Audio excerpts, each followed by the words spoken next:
রামনবমী নিয়ে ফের দিলীপ ঘোষের হুঙ্কার। চ্যালেঞ্জ করে বলছি, হিন্দু সমাজ যা করার করুক, আমরা সব সামলে নেব।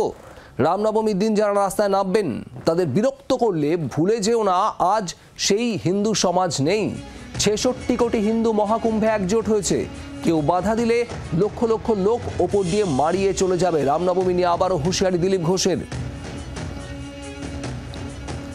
অয়ন ঘোষাল আমাদের প্রতিনিধি রয়েছেন আমাদের সঙ্গে। অয়ন, এবার কি বললেন দিলীপ ঘোষ? হিন্দু হিন্দু ভাই ভাই স্লোগান তোলার পর থেকেই রামনবমী উৎসবকে কেন্দ্র করে বিজেপির কর্মী সমর্থক একেবারে নিচু তলা থেকে ওপর তলা তারা কিন্তু প্রত্যেকেই কার্যত কোমর বাঁধছেন।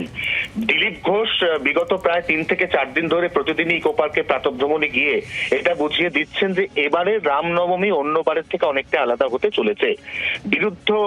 বিরোধী দল এবং রাজনৈতিক বিশ্লেষকরা মনে করছেন যে 2026 সালে বিজেপির যে পাখির চোখ হিন্দু ভোট, এই হিন্দু ভোটকে মার্জিনালাইজ করার ক্ষেত্রে রামনবমী এবারে তার যে উদযাপন, তার যে আড়ম্বর, সেটা বিজেপির অন্যতম স্ট্র্যাটেজি বা হাতিয়ার হতে চলেছে।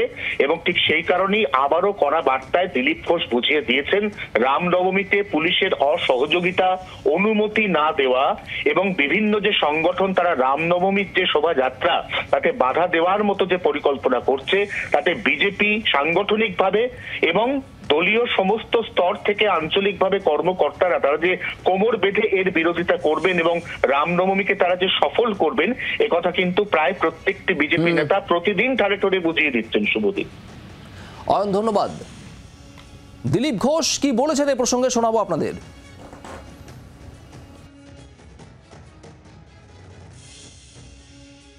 আমি চ্যালেঞ্জ করছি পুরো হিন্দু সমাজকে, বলছি আমরা পেছনে আছি, যা করার করুন সব সামলে নেবো। মমতা ব্যানার্জির বড় কথা আমরা দেখে নেবো। যদি রাস্তায় বেরিয়ে বাধা দেওয়ার চেষ্টা করো, লক্ষ লক্ষ লোক রাস্তায় নামবে, উপর দিয়ে মারিয়ে চলে যাবে। তখন দোষ দিও না যে এই হয়ে গেল তাই হয়ে গেল। আর যারা এই রাস্তায় নামবে রামনবমীর দিন ডিস্টার্ব করবে, ভুলে যাও না আজকে সেই হিন্দু সমাজ নেই। ৬৬ কোটি হিন্দু এক জায়গায় হয়েছে মহাকুম্ভতে, আর পশ্চিমবাংলার হিন্দু সবচেয়ে বেশি ভয়ের মধ্যে আছে যে তোমরা এটাকে বাংলাদেশ বানিয়ে দিচ্ছ। তার যোগ্য জবাব তোমরা পাবে। দিলীপ ঘোষের বক্তব্য আপনারা শুনছিলেন। সামনেই রামনবমী, আর এই রামনবমীকে কেন্দ্র করে বারবার একাধিক বার্তা বিজেপি নেতৃত্বের তরফে এবং বারবারই সরব হয়েছেন দিলীপ ঘোষ। হুঁশিয়ারি দিলীপ ঘোষের, একাধিক হুঁশিয়ারি দিয়েছেন সম্প্রতি। এর আগেও আবারও নতুন করে তার বক্তব্য, ৬৬ কোটি হিন্দু মহাকুম্ভে একজোট হয়েছে। এবার কেউ বাধা দিলে লক্ষ লক্ষ লোক ওপর দিয়ে মারিয়ে চলে যাবে। তৃণমূল নেতা মৃত্যুঞ্জয় পাল আমাদের সঙ্গে রয়েছেন এই মুহূর্তে টেলিফোন লাইনে। মৃত্যুঞ্জয় বাবু, দিলীপ ঘোষ তিনি আবারও হুঁশিয়ারি দিচ্ছেন রামনবমী নিয়ে এবং তিনি একেবারে স্পষ্ট বলছেন, হিন্দু সমাজের উদ্দেশ্যে যা করার করুন, আমরা সব সামলে নেব। রামনবমীতে কি বলবেন? যা করার করুন মানে কি করবে? রামনবমীর দিন মিছিল করবে, ভগবান রামের প্রতি শ্রদ্ধা জ্ঞাপন করবে। এর বাইরে কি করবে? অস্ত্র নিয়ে লাফালাফি, মঙ্গের বাহিনী থেকে লোক নিয়ে এসে অশান্তি সৃষ্টি করা, পশ্চিমবঙ্গের বুকে সাম্প্রদায়িক বিভাজন করা। হিন্দুরা তো সমস্ত দেবদেবী পশ্চিমবঙ্গের বুকে তাদের আরাধ্য দেবতাদের পুজো হয়। আগামীকাল থেকে অন্নপূর্ণা পুজো হবে। মঙ্গল শনিবার দিন প্রত্যেকটি পাড়ায় এই চৈত্র মাসে আমরা দেখছি যে শীতলা পুজো হচ্ছে। হিন্দুদের নিয়ে মানে হঠাৎ হিন্দুদের নিয়ে এত ভাবনা কিসের দিলীপ ঘোষের? বা এত এই যে দিলীপ ঘোষ হলো মানে ওনার ভেসে থাকার রাজনীতি।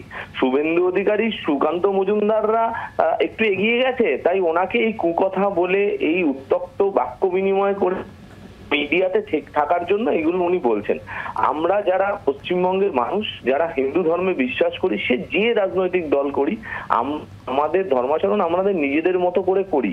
এতে বিজেপি হিন্দুত্বের টিকা নিয়ে বসে নেই, আর বিজেপিকে এইসব শেখাতে হবে না। পুলিশ প্রশাসন জাগ্রত থাকবে, সাধারণ মানুষ রাস্তায় থাকবে।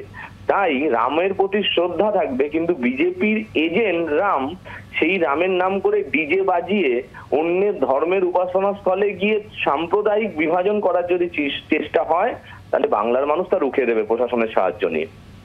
ধন্যবাদ। তৃণমূল মুখপাত্র মৃত্যুঞ্জয় পাল আমাদের সঙ্গে ছিলেন টেলিফোনে। বাংলার আওয়াজ, বাঙালির আবেগ, জি 24 ঘন্টা।